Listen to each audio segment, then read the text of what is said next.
Dun, dun, dun, dun, dun, dun, dun, dun, Cloud Kill.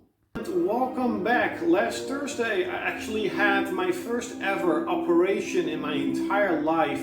On my jaw, there was an infection inside, beneath the roots of my tooth. So that was quite painful. There are 8 stitches inside, and it's a little bit thick. I don't think you can actually see it, but I am sort of on sick relief right now. But with that being aside, I have been playing quite a bit of games lately. I've actually beaten quite a lot of games, and since I sort of found out again that my PS3 is the best system to play old games on a big television on, I have been playing quite a bit of older games, especially on the PlayStation. So I want to start with the PlayStation, and I've been playing quite a bit of King's Field. It's one of my childhood games. It still creeps me out, and I still freaking love it. I've also played a little bit of Tekken 3. It was definitely the game that we played with friends on the PlayStation 1. I was almost always king, and I was actually pretty good. This has to be the only Tekken game that back in the day I tried to memorize all the moves, and I was pretty good at it. And it is the most played game I ever, to be honest. And I'm playing it again, I'm loving it again, and that is Diablo. This is a timeless game. I just love playing this game. The music is great. Even though the music doesn't really work that well on the PS3, I still freaking love it. I am now a level 14 warrior. I'm at level 7 or 8. I think I have to do the Halls of the Dead at the moment, so I'm loving this game a lot. The game that I actually have started playing for about 2-3 hours, and I definitely want to get more into it, is The Legend of the Dragoon. This is sort of a timeless, classical Japanese RPG that many people talk about, and many want a remake or a new version. It was made by Sony, and it's pretty good. I really like the active sort of turn-based battle system where you have to press a button to unleash your combo. It's really cool.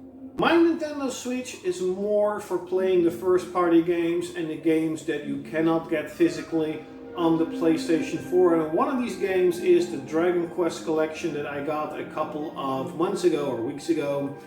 I have played the first Dragon Quest and really liked it, even though I did play it with the walkthrough.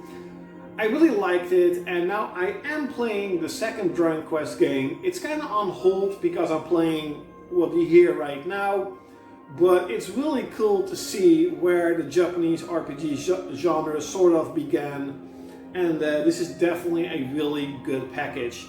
On the PlayStation 4, I have been playing that system the most, of course, and I want to talk about 2 digital games that I have played and beat. First up is Earth Defense Force 5. I remember I got that game, I think last year, in a really good deal, put in about 26-31 hours, and then kind of stopped playing it. Now, a couple of weeks ago, my brother, he's addicted to the game, said, hey, let's play the game together. I'm like, okay, that's cool.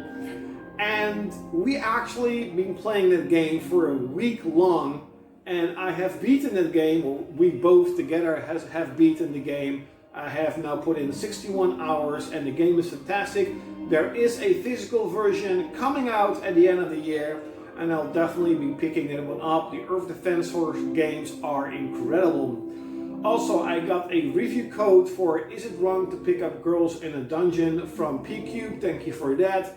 And 2 weekends ago, I kind of was a little bit bored, I guess, and started playing that game, and I played it the whole weekend. It's not a very good game, but it's also not a bad game. It's like an okay RPG.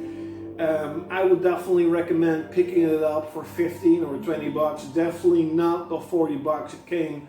It's just not worth it for that kind of money, but it was an enjoyable game. I did like it for the weekend that I played it.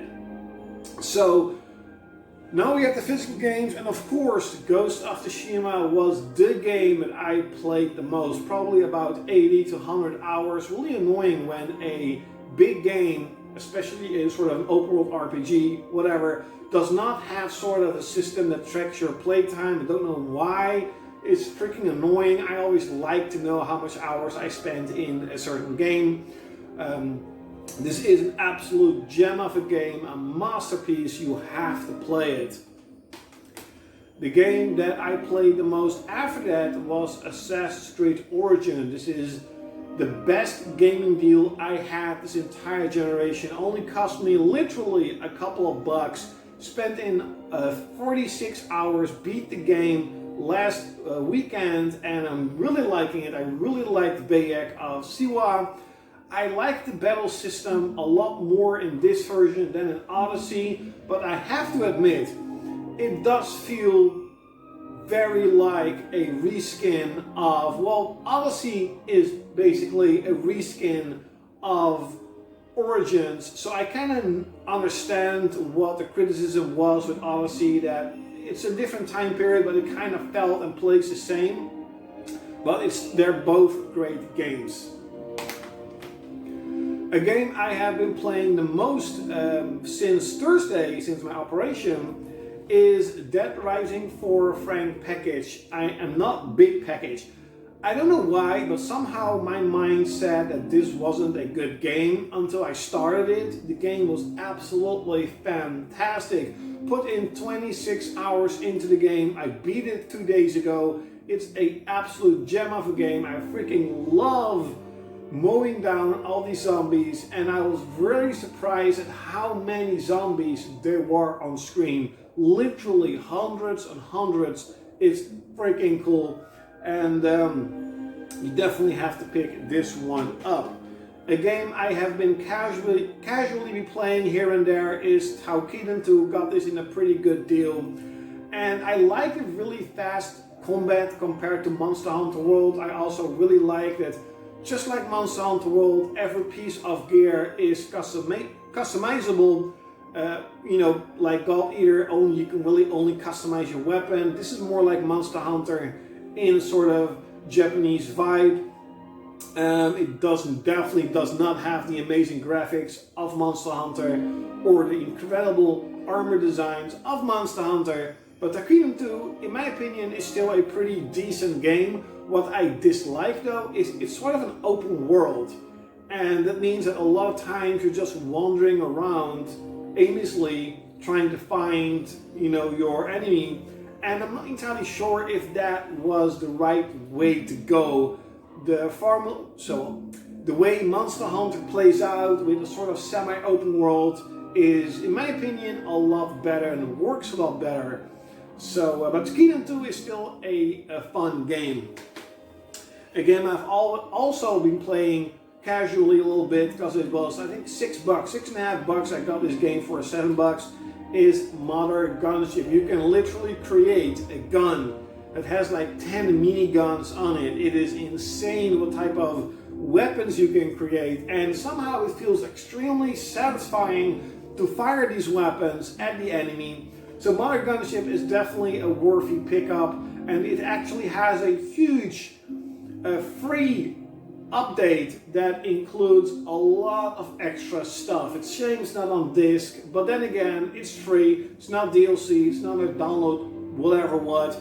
Totally free, and for $6 or $7, it's definitely worth your money.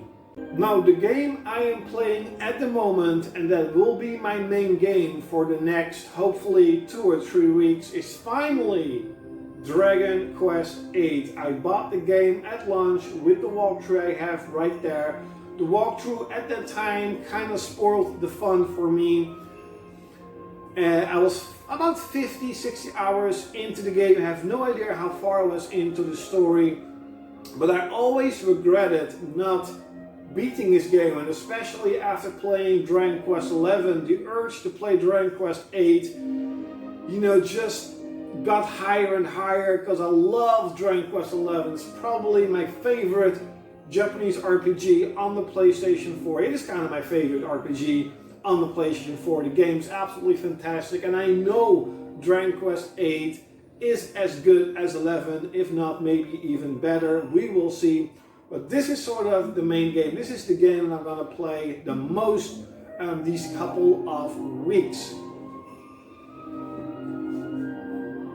So these were all the games I have been playing the last couple of weeks. Leave it in the comments below. Which game did you play? Which game are you playing right now? I'm definitely very curious. And I'm sort of trying to figure out what I call a roadmap to PlayStation 5. I'm going to make a video of it. And it's basically sort of me thinking about how can I traverse the time from now up until when I'm going to get the PlayStation 5, when Horizon Forbidden West finally comes out. It's going to be very tough because Ratchet & Clank has me very hyped. The Demon's Souls remake has made me very hyped. I'm super hyped for like Assassin's Creed Valhalla. So it's gonna be very difficult for me personally to not pick up the PlayStation 5 as soon as possible. I will probably wait at least a year. And between that year, I kind of want to play not only the newer stuff or this current generation stuff like Nioh 2, Sekiro, The Last of Us 2, but I also want to invest a little bit more in the retro side. For example, Dragon Quest 8, The Legend of Dragoon. I kind of want to play these games that I have missed out on back in the day to traverse the gap from now until when I'm going to get the PlayStation 5. So I'm working on it, on what I'm going to do, the roadmap to the PlayStation 5. Thank you for watching, and like always, you're going to see me next time.